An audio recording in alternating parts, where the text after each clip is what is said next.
नमस्कार, आप देख रहे हैं बिहार संवाददाता और मैं हूं आपके साथ आशुतोष। आज हमारी एक खास पेशकश है, खास एक बुलेटिन टाइप का हम आपको बताएंगे जिसको लेकर राजनीति में अभी जो वर्तमान में परिप्रेक्ष्य में जो अभी चल रही है खबरें, उस पर हम चर्चा करेंगे।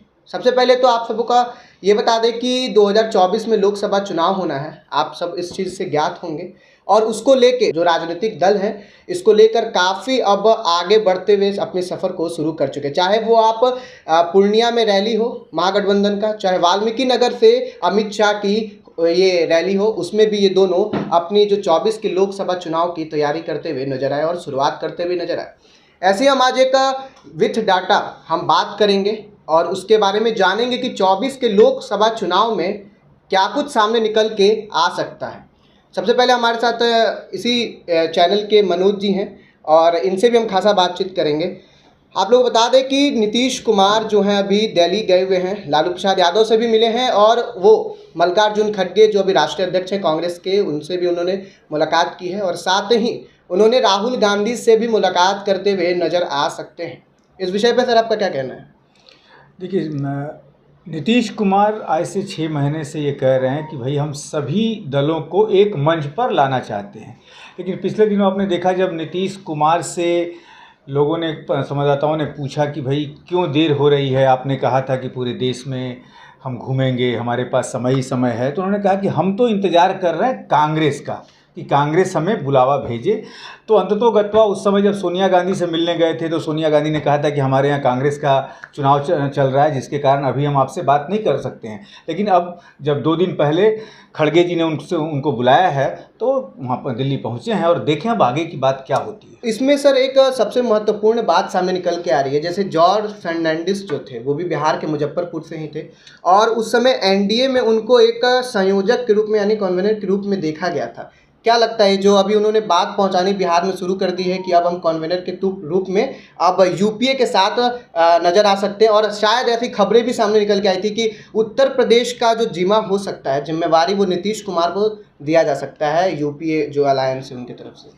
देखिए, उत्तर प्रदेश की जिम्मेवारी जैसा आपने कहा नीतीश कुमार को दिया जा सकता है, ये तो बात अलग है। लेकिन उनके राष्ट्रीय अध्यक्ष ललन सिंह ने उनके लिए 2 सीटें आज से 6 महीना पहले डिक्लेयर करके रखी हैं कि नीतीश कुमार उत्तर प्रदेश के इन 2 सीटों से अकबरपुर या फूलपुर, इलाहाबाद के बगल में फूलपुर सांसद क्षेत्र है जहाँ से जवाहरलाल नेहरू लड़ा करते थे, तो वो सीटें उनको वहाँ से लड़ाई जा सकती हैं। यानी कि नीतीश कुमार अब बिहार से उत्तर प्रदेश की तरफ गए हैं। जहाँ तक आपने बात की कन्वेनर की, संयोजक बनना बहुत आसान काम नहीं है। संयोजक जो होता है एक सेतु का काम करता है, जितने भी दल हैं उनके साथ वो पुल के रूप में काम करता है कि भाई कोई दल नाराज हो तो उन्हें कैसे समझा के अपने साथ रखा जाए। अब नीतीश कुमार संयोजक के रूप में कितना सफल होंगे ये भी देखने वाली बात होगी। और संयोजक अभी बहुत बड़े बड़े दल हैं, कांग्रेस से लेके आप है, ममता बनर्जी, ये सबको एक प्लेटफॉर्म पे लाके और सबको चुनना होगा कि भाई नीतीश जी हमारे संयोजक बने। लेकिन नीतीश जी की जो आदत भी थोड़ी सी है ना इधर उधर कर देने की, उसमें कौन राजी होगा कि नीतीश जी को बनाया जाए, तो ये अभी बहुत दूर का ढोल लग रहा है। देखिए, इस बार 24 का जो लोकसभा चुनाव है वो बिहार और उत्तर प्रदेश मिलके हमेशा से तय करता आया है, लेकिन इस बार हो सकता है कि बिहार इसमें एक महत्वपूर्ण योगदान या भूमिका साबित कर सकता है। बस नीतीश कुमार को एक संयोजक के तौर पे देखा जाए। अगर उनकी बातें अगर करी जाए तो वो तृणमूल कांग्रेस जो है उससे भी उनकी काफ़ी नज़दीकियाँ हैं, चाहे वो राहुल गांधी से अगर उनकी रिलेशन को देखा जाएगा उससे भी काफ़ी नज़दीकियाँ हैं। लेकिन उससे पहले अगर एक हम नज़र डालें तो अभी चुनाव आयोग ने तृणमूल कांग्रेस का साफ जो राष्ट्रीय पार्टी का जो दर्जा था वो ख़त्म कर दिया गया है और उसके बाद से ममता बनर्जी से जो उनका रिलेशन रहा है नीतीश कुमार का काफ़ी अच्छा है। उसके बाद से उत्तर प्रदेश में जाइएगा तो सपा जो कि अखिलेश यादव की पार्टी है उनके साथ भी उनका रिलेशन काफ़ी अच्छा रहा है। अगर दिल्ली की तरफ बढ़ेंगे तो दिल्ली में अरविंद केजरीवाल जो आते हैं उनके तरफ से कुछ ऐसा साफ स्पष्ट तौर पे बताया नहीं गया है, लेकिन राहुल गांधी, मल्लिकार्जुन खड़गे जो तमाम जो नेता हैं, चाहे केसीआर देख सकते हैं आंध्र प्रदेश से समेत तमाम जो नेता है उनका रिलेशन अच्छा है, तो वो एक सेतु का काम कर सकते हैं। देखिए आशुतोष, राजनीति में रिलेशन बोल के चीज़ कुछ नहीं होता है, दरवाजे हमेशा खुले होते हैं। यदि सभी पार्टियां देखेंगी कि हाँ नीतीश के संयोजक बनाने से सब लोग एकजुट संगठित रह रहे हैं, पार्टियां चाहेंगी ठीक है नीतीश को बनाया जाए। लेकिन सबसे बड़ी बात आप हमेशा देखिएगा कि कांग्रेस जैसी बड़ी पार्टी को नीतीश समझा पाते हैं या नहीं। सब कुछ कांग्रेस के ऊपर डिपेंड करेगा कि कांग्रेस अपना राजनीतिक रास्ता किधर तलाश रही है।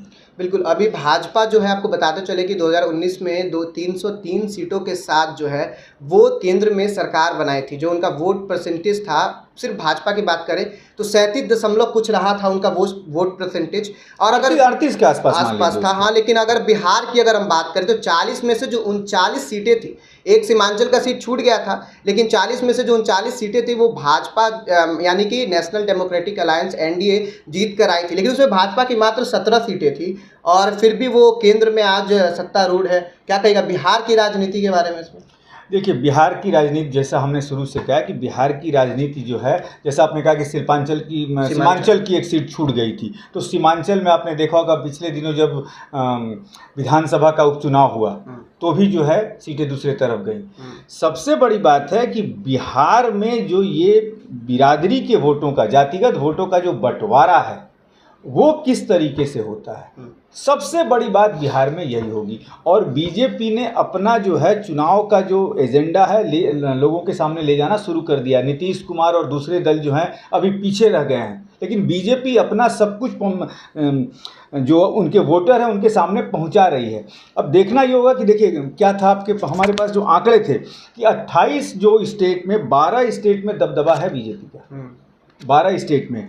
असम में उनका 14 में 9 सीटें भाजपा के पास हैं, बिहार में 40 में 17 हैं, छत्तीसगढ़ में 11 में 9 है, गुजरात में 26 में 26 है। यानी कि ये 26 सीटें बचाना पहले जो है आशुतोष भाजपा के लिए बहुत बड़ी चुनौती होगी, क्योंकि आप 10 साल से सत्ता में हैं और 10 साल जब सत्ता के पूरे हो जाएंगे 2024 में तो एंटी इनकम्बेंसी आती ही है।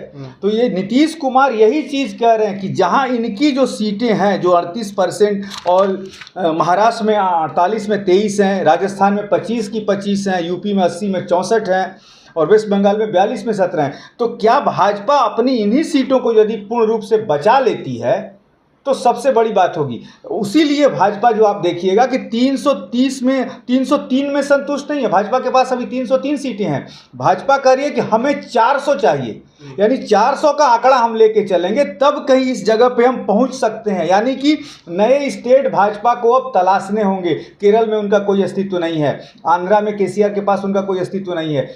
रास्ता तलाशेंगे तो कहाँ तलाशेंगे? निश्चित तौर पर यदि नीतीश कुमार के संयोजक बनने से कुछ ना कुछ तो फर्क पड़ ही जाएगा। यदि 38% वोट भाजपा से 3% भी घसक गए तो सत्ता हाथ से चली जाएगी। देखिए, जो टोटल 264 जो सीटों की बात कर रहे हैं, फिर उसके बाद जैसा इन्होंने बताया कि भाजपा के पास जहां अभी सीट है, चाहे गुजरात में 26 की 26 बात कर ले, बिहार में 17 सीटें है, भले ही 39 सीटें एनडीए के पास है, सरकार समर्थन में है, लेकिन अगर बात करें कुल मिला जुला के तो भाजपा को अगर सरकार में आना होगा तो उससे पहले जहां उनकी सीटें हैं, जहां वो मजबूत हैं, वहां उनकी सुई नहीं हिलनी चाहिए। अगर वहां से सुई हिलती है तो हो सकता है कि सत्ता पे काबिज नरेंद्र मोदी की सरकार जो है वो फिर से नीचे नजर आएगी और फिर से यूपीए की सरकार बनती हुई नजर आएगी। और इसमें आशुतोष एक और बात है, भाजपा के करीब 40 सांसद 60 से पूरे ऊपर चले गए हैं। आप बिहार की बात ले लीजिए, राधा मोहन सिंह को जहां तक विश्वस्त सूत्रों से खबर आ रही है कि टिकट उनका टिकट कटेगा तो या तो वो अपने किसी लोग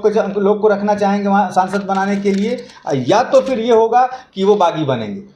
तो बहुत सी बातें अभी सामने आएंगी भाजपा के सामने। देखिए, आपको एक स्पष्ट रूप से बता दें कि बागी बनना अगर देखा जाए तो वो किसी पार्टी के नेताओं का कोई बहुत बड़ा रोल नहीं हो पाता है, कोई बड़ी बात भी नहीं है, क्योंकि हम इससे पहले जब बिहार का जो चुनाव था हमने देखा था कि कैसे जब भाजपा के जो उम्मीदवार उनकी टिकटों की कटौती हुई थी, जब टिकट उन्हें नहीं मिला था तो वो लोजपा से लड़ते हुए नजर आए थे। उसी प्रकार अब फिर 2024 के लोकसभा चुनाव में हो सकता है कुछ जो नेता जिनको टिकट ना मिले वो बागी बनते हुए नजर आ सकते हैं। फिलहाल जो एक और सबसे विश्वसनीय सूत्रों से ये बात पता चला है, अगर हम बात करें मुख्यमंत्रियों की, चूंकि बहुत सारे 29 राज्यों में से 12 जो राज्य हैं उसमें भाजपा एक परचम लहराते हुए आई थी 2019 में, लेकिन जहां अब भाजपा के मुख्यमंत्री नहीं है, जहां एनडीए के मुख्यमंत्री नहीं है, वहां पे जो अभी वर्तमान में जो नीतीश कुमार एक संयोजक के रूप में सामने आ सकते हैं वो उन लोगों को एकजुट करने में लगे हुए हैं। और वो साफ एक तौर पे ऐसा हो सकता है कि जो सीटें जहां भाजपा कमज़ोर होगी या फिर जो सांसद होंगे उनकी टिकट इस बार काटी जाएगी, वहाँ पे क्या ये जो यूपीए है, जो अलायंस है, वो आप बढ़ के आती है। सर, इस पर क्या कहिएगा सर?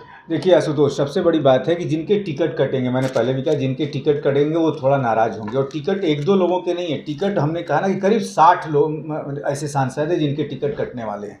और ये जो सांसदों को उस समय भी वोट जो मिला था, वो सांसदों को नहीं मिला था, वो मोदी के नाम पे वोट मिला था। मोदी, क्योंकि केंद्र में के सत्ता में मोदी थे, 2014 में जीत के आए थे, फिर से लोगों ने मोदी पे भरोसा किया, मोदी को वोट मिला था। तो नीतीश कुमार अब ये सोच रहे हैं कि नीतीश कुमार जब किसी का टिकट कटता है, मान लीजिए राधा मोहन सिंह का ही कटता है, सनी चौबे का कटता है, आरा से आर.के. सिंह का कटता है, पटना साइड से रविशंकर प्रसाद का कटता है, यदि टिकट जिसका भी टिकट कटे, तो ये लोग वहाँ पे नीतीश कुमार यदि वहाँ की जनता को समझा पाए कि ये टिकट जो है, वोट आपने रविशंकर प्रसाद को नहीं दिया था, वोट आपने दिया था मोदी को, तो मोदी को आप जब ये करना है तो मोदी को वोट आप मत दीजिए, दूसरे को वोट दीजिए, बातें यहाँ वो आएंगी। इसके लिए जो देखा जा रहा है कि नुकसान तो निश्चित तौर पे एंटी इनकम्बेंसी चलेगा और नुकसान उठाना पड़ेगा भाजपा को। अगर आपको बता दें कि अगर 30 से 40% भी अगर नुकसान होता है तो हो सकता है कि केंद्र में जो भाजपा शासित जो अभी सरकार चल रही है, यानी नरेंद्र मोदी प्रधानमंत्री हैं, वो अब प्रधानमंत्री ना भी हों 2024 के चुनाव में। लेकिन सबसे जो महत्वपूर्ण बात है कि अगले चुनाव 2024 का जो चुनाव है वो काफ़ी कांटे का टक्कर होने वाला है, क्योंकि नीतीश कुमार बिहार को एक तरह से रिप्रेजेंट करके और पूरे देश को एक मतलब एकजुट करने का काम कर रहे। जो नेता हैं, देश के जो नेता हैं, यूपीए के हों चाहे फिर अन्य दल के जो नेता हों, क्योंकि इसमें बीच में एक एलिगेंस लगाया जो गया था एनडीए पे, मोदी सरकार पे, कि जो छोटी पार्टियां, जो क्षेत्रीय पार्टियां हैं, उसको ख़त्म करने की, एक्सटेंट पे तो है ही लेकिन उसको ख़त्म करने की कोशिश की जा रही थी। तो उस पे भी सर, इस पे नीतीश कुमार क्या अपना रोल प्ले कर सकते हैं? देखिए, क्षेत्रीय पार्टियां जो भी है उनका एक वर्चस्व है। आप जहां भी ले लीजिए, आंध्रा में ले लीजिए, बिहार में भी ले लीजिए, तो बिहार में राजद से लेके जदयू का वर्चस्व है, वोटर उनके साथ भी हैं। उस वोट बैंक में कितना सेंध मोदी लगा पाते हैं और नीतीश कुमार या उनके जदयू पार्टी के लोग जो हैं अपने वोट बैंक में कितना इजाफा कर सकते हैं, बहुत कुछ इस पर भी डिपेंड करेगा। जैसे आप देख लीजिए, बिहार पे सबसे ज़्यादा नज़र है, क्योंकि बिहार में जो है सीटें करीब कितनी आई थी, 40 में से 17 सीटें भाजपा को थी। तो ये 17 तो इनको बचाने की जिम्मेवारी है, ये कि 17 तो इन्हें बचानी ही है। और इन्हीं 17 सीटों में जो आपको मैं कह रहा हूँ कि एंटी इनकम्बेंसी भी कुछ सीटों पे चलेगा। अब बाद बाकी सीटों पे कितना वो अपना बढ़ा सकते हैं वोट बैंक। इसी परिप्रेक्ष्य में आप देख लीजिए कि अमित शाह हर महीने जो है बिहार के दौरे पे आ रहे हैं। वो बिहार के लोगों को ये समझाना चाहते हैं कि नरेंद्र मोदी आपके साथ हैं। सीमांचल में दौरा करते हैं, नीतीश कुमार के नवादा में जाते हैं दौरा करना, सासाराम का जो ये क्षेत्र है वहाँ दौरा, अलग अलग पार्ट में, अलग अलग पैकेज में वो दौरा करके लोगों को, अपने वोटरों को रिझाना चाहते हैं। अब देखना ये होगा कि नीतीश कुमार को यदि संयोजक बनाया जाता है तो वो अपने मतलब महागठबंधन को किस तरीके से रिप्रेजेंट करेंगे, ये सबसे बड़ी बात होगी। आप सबको एक बात बताते चलूं कि नीतीश कुमार जो वर्तमान में बिहार के मुख्यमंत्री हैं, उन्होंने साफ साफ मीडिया से बातचीत के दौरान ये कह दिया था कि मुझे प्रधानमंत्री की कुर्सी या फिर प्रधानमंत्री बनने का कोई शौक़ नहीं है, बस हम एक मोदी के खिलाफ एक जो चलाना है कोई भी चीज़, उसको लेकर हम सारे विपक्षी दल के नेता जो हैं वो एक साथ हैं। अब ऐसा कयास लगाया जा रहा है कि बंगाल का जो प्रतिनिधित्व करती हैं ममता बनर्जी, वो, उसके बाद से उत्तर प्रदेश से अखिलेश यादव, या फिर आपको राजस्थान से अशोक गहलोत को देख सकते हैं। भले ही वहाँ सचिन पायलट बगावती रूल जो तेवर है वो अपनाते हुए नजर आ रहे हैं, लेकिन ये अशोक गहलोत हो गए, उसके बाद से फिर कांग्रेस गुजरात की हो, चाहे फिर ऐसी जगह अभी हिमाचल में नया सरकार बना है, वहाँ के जो सीएम्स को एकजुट करना है, एकजुट तो है ही, लेकिन उसके बाद जो ऐसी सीटें हैं जहां पे भाजपा को कमजोर करके, जहां के सांसदों की टिकट काट के जो वो बगावती रोल अपना सकते हैं, वहां पे कुल मिला जुला के भाजपा को ये कठोराघात करना है। और वहां से भाजपा को अगर हटाती है, 30 से 40% भी वोट अगर काटती है, वोट बैंक जो वोट शेयर है, तो फिर भाजपा की सरकार बनने में मुश्किल आ सकती है। फिलहाल इन तमाम खबरों मैं आपको आशुतोष एक जगह एक बात और बता दूं, कितना 38% वोट मिला था पिछली बार भाजपा को। हाँ। तो 62% वोट बच गए। 62% वोट में यदि ये सब लोग, अब मेन चीज ये है कि सीटों का बंटवारा महागठबंधन कैसे करेगा। जदयू बिहार में है, बिहार में वो चाहेगा कि उसको ज़्यादा सीटें मिले। तो सीटों के बंटवारे पे भी बहुत कुछ डिपेंड करेगा। और ये जो 62% वोट जो है, जो महागठबंधन के तरफ गया था, उनके विभिन्न जो दल हैं उनको मिला था, इसमें यदि 4% वोट का भी यदि इजाफा कर लिया महागठबंधन ने, तो निश्चित तौर पे, और नीतीश कुमार जैसे मजे हुए राजनीति के खिलाड़ी कहे जाते हैं, 15-16 साल से सत्ता में है बिहार के, और कहा जाता है कि उनके दिमाग में कुछ चलता है और जुबान पे कुछ चलता है। तो यदि नीतीश कुमार को लोगों ने कन्वेनर के रूप में लाया, और यदि विपक्ष नीतीश कुमार को नेता मान के, भले वो कह रहे हो कि प्रधानमंत्री नहीं बनेंगे, या फिर जब मान लीजिए कि महागठबंधन जीत के उस कगार पे पहुंचेगा, उतना नंबर ऑफ सीट उसकी आएंगी कि प्रधानमंत्री कौन बनेगा, तो उस समय महागठबंधन सोचेगा कि भाई जिसकी सबसे ज़्यादा सीटें होंगी जिस पार्टी की, उसका हो सकता है प्रधानमंत्री बने। लेकिन नीतीश का रोल यहाँ पे अहम होगा, जिस तरीके से जॉर्ज फर्नांडिस का रोल अटल जी की सरकार में, करीब 18 पार्टियों से ज़्यादा अटल जी की सरकार में लोग थे, और अटल जी ने बाकायदे खूब अच्छे से सरकार चलाई थी 5 साल की। लेकिन सर, इसमें एक महत्वपूर्ण जो बात सामने निकल के आती है, क्योंकि बिहार एक ऐसा राज्य है जहां पे लोग वोट परसेंटेज अपने केंद्र में जो लोग हैं उनको देख कर देता है। और दूसरी बात यह है कि राजद इस बार जदयू के साथ में, क्योंकि पिछले बार जो वोट शेयरिंग था, मतलब यानी सीट का जो शेयरिंग था वो भाजपा और जदयू में था, और इस बार राजद और जदयू है साथ में। तो जो सीटों का बंटवारा जो होगा वो किस प्रकार से, आपसी जो इसमें कलह इसको सामने निकल। अब देखिए, यहाँ पे एक फैक्टर और आएगा। पशुपत नाथ पारस आरएलजेपी के अध्यक्ष हैं, चिराग पासवान भी हैं, ठीक है। जदयू और आरजेडी मिल के लड़ेगा, ठीक है। अब यदि बिहार की सीटों का हम देखें तो ये होगा कि भाई कहाँ से कौन, एनडीए से कौन लड़ रहा है वहाँ पे। तो पशुपत पारस को जो सीट मिलेगी वहाँ चिराग पर, यदि नहीं होता है तो एक बात और ये मान के चलिए कि इस लोकसभा चुनाव में भी चिराग पासवान एक फैक्टर साबित होंगे, जैसे कि 2000 पिछले विधानसभा के चुनाव में वो साबित हुए थे। लेकिन सूत्रों की माने तो इस बार एक बात सामने निकल के आई थी, और एक अफवाह भी कह सकते हैं, लेकिन जब सूत्र बताए तो वो बात कहीं ना कहीं सच होते हुए नजर आती है। एक बात सर सबसे महत्वपूर्ण निकल के आई थी कि चिराग इस बार जमुई से नहीं लड़ने जा रहे हैं। इस बार उनका जो संसदीय क्षेत्र है वो बदलने के फिराक में है, और सोच रहे क्या कुछ आगे निकल के आएगा। नहीं, बिल्कुल ये बात आ गई है कि चिराग जमुई से नहीं लड़ेंगे, क्योंकि चिराग की जो पुश्तैनी सीट है वो हाजीपुर है, और रामविलास पासवान की तबीयत खराब के कारण उन्होंने वो सीट छोड़ दी थी हाजीपुर की, तो हाजीपुर से लड़े। और ये देख लीजिए कि पशुपत नाथ पारस परसों जो है, 2 दिन पहले उन्होंने कह दिया है कि मरते दम तक हाजीपुर के लोगों की सेवा करूंगा। मतलब एक वहाँ से इमोशनल उन्होंने टच अपना शुरू कर दिया है कि चिराग पासवान हाजीपुर मत आए। लेकिन ये कंफर्म हो गया कि चिराग जो है जमुई से इस बार कहीं ना कहीं अगर सर माना जाए तो एनडीए में कोई एक तो रहेंगे, पशुपतिनाथ पारस या फिर चिराग पासवान, दोनों में से कोई एक।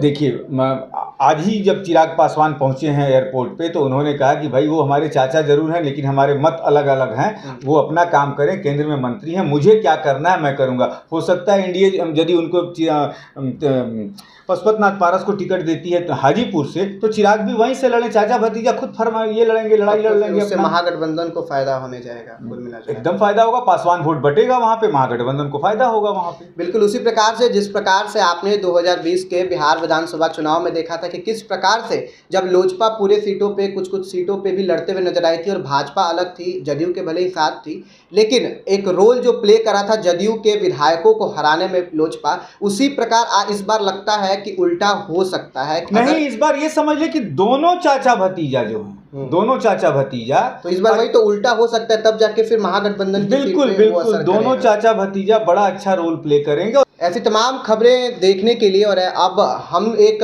खास पेशकश करेंगे, बिहार संवाददाता की टीम एक खास पेशकश करेगी, जिसमें राजनीतिक जो सफ़र रही है या राजनीतिक जो चर्चा है वो हम आपके सामने लेके आएंगे। क्योंकि 2024 का लोकसभा चुनाव कोई ज़्यादा दूर नहीं है, और तमाम जो राजनीतिक पार्टियां हैं वो शंख जो फूंकते हुए नजर आ चुकी हैं, चाहे वो अमित शाह की रैली हो, चाहे वो महागठबंधन की रैली हो। महागठबंधन की रैली में लालू यादव जो है भले ही वो बाहर रहे, लेकिन जो वीडियो कॉन्फ्रेंसिंग के मामले से, वीडियो कॉल के माध्यम से जनताओं में अपना संदेश जरूर भेजा था। ऐसी तमाम खबरें देखने के लिए हमारे साथ बने रहें, बिहार संवाददाता देखते हैं, और वीडियो पसंद आए तो वीडियो को लाइक जरूर करें और चैनल को सब्सक्राइब जरूर करें। धन्यवाद।